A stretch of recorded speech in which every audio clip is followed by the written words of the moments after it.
మినగల్లు గ్రామంలో మనం ఎన్నో ఏళ్ల కళ రాష్ట్రం విడిపోయిన తర్వాత రాజధాని లేకుండా ఇన్ని రోజులు మనం పడ్డ అవస్థలు అంతా ఇంత కాదు. ఎవరికి గాని మీ రాజధాని ఏది అంటే సమాధానం చెప్పడానికి వాళ్ళ దగ్గర సమాధానం లేదు. గత ప్రభుత్వం గత 5 సంవత్సరాల్లో రాజధానిని 3 ముక్కలుగా చేసుకొని ఆడుకోవడం జరిగింది. తిరిగి చంద్రబాబు నాయుడు గారు అధికారంలోకి వచ్చిన తర్వాత రాకముందు అమరావతిని రాజధాని చేసి తీరుతానని చెప్పారు. ఆనాడు 14-19లో ఏ రకంగా అయితే చంద్రబాబు నాయుడు గారు నరేంద్ర మోడీని తీసుకొని వచ్చి మనకి రాజధాని లేదు, ఇక్కడ అమరావతి అయితే మనకి రాజధానిగా బాగుంటుందని ఆయన చేత భూమి పూజ చేయించారు. నరేంద్ర మోడీ గారి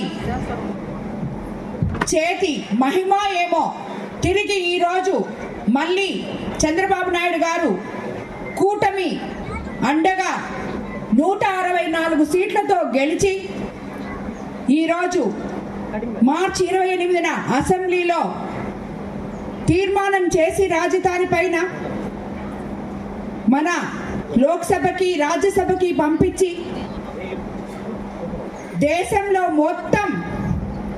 దేశంలో ఎన్ని పార్టీలు ఉన్నాయో ఒక్క వైఎస్ఆర్సీపీ పార్టీ తప్పితే అందరూ కూడా మన రాష్ట్ర రాజధాని కోసం సపోర్ట్ చేయడం జరిగింది. ఈరోజు మనం నా రాష్ట్రం ఆంధ్రప్రదేశ్, నా రాజధాని అమరావతి అని చెప్పి చెప్పుకునే గుండె ధైర్యాన్ని మనకి నరేంద్ర మోడీ గారు, ఈ దేశ ప్రజలు, దేశంలో ఉన్న పార్టీలు అన్నీ కూడా మనకి ఒక్క వైఎస్ఆర్సీపీ పార్టీ తప్పితే ఇవ్వడం జరిగింది. అదే కాకుండా మనం రాజధాని వస్తుందని ఆంధ్ర రాష్ట్రంలో 5 కోట్ల ప్రజలు ఎంతో సంతోషపడుతుంటే మిగతా రాష్ట్రాల్లో ప్రజలు కూడా అయ్యో వీళ్ళకి రాజధాని లేదే, పాపం మనం ఏదో ఒక సపోర్ట్ చేయాలి, వీళ్ళకి రాజధాని రావాలి అని చెప్పి మనకి ఎంతో వాళ్ళ శక్తంతో ఉపయోగించి మనకి సపోర్ట్ చేస్తుంటే మన రాష్ట్రంలో ఉన్న ఈ వైఎస్ఆర్సీపీ పార్టీ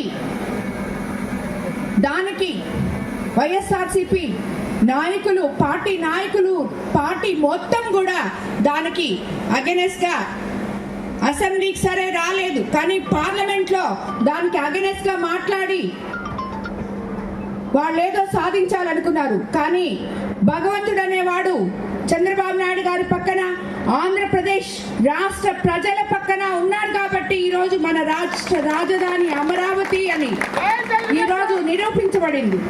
కాబట్టి దీనికి మనం ముందుగా నరేంద్ర మోడీ గారికి శిరస్సు వంచి నమస్కరించుకోవాలి.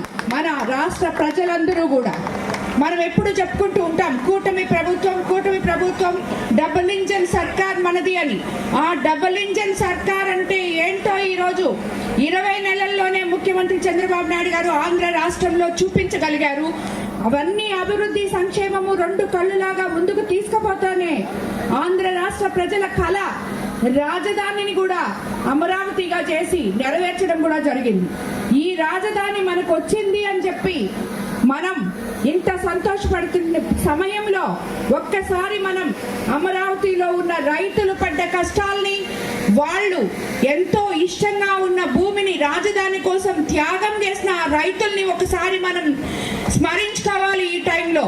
అదే విధంగా అమరావతిలో ఉన్న ఆడపడుచులందరూ అనరాని మాటలు అనిపించుకొని ఎక్కడి దెబ్బలు తిని జైలు నుంచి దేవస్థానం వరకు వెళ్ళి ఇవన్నీ కూడా అష్ట కష్టాలు పడి ఏ రకంగా అయినా సరే మనకి రాష్ట్ర ప్రజలకి ఒక రాజధాని కావాలి, మనం అండగా ఉండాలి అని చెప్పి ఈరోజు మనకి రాజధాని ఇవ్వడం జరిగింది.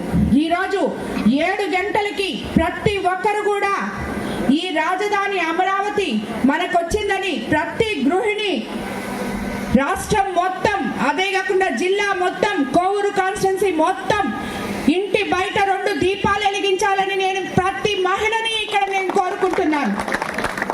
అప్పుడే మనం సాధించిన ఈ రాజధానికి నిజమైన నైవేద్యం ఇచ్చినట్టు ఆ దీపాలు మనం ఈరోజు కాబట్టి ఈరోజు ఒక మహత్తరమైన రోజు. అలాంటి రోజు ఈ మినగల్ల గ్రామానికి రావడం, ఇక్కడ ర్యాలీలో పాల్గొనడం నాకు చాలా సంతోషంగా ఉంది.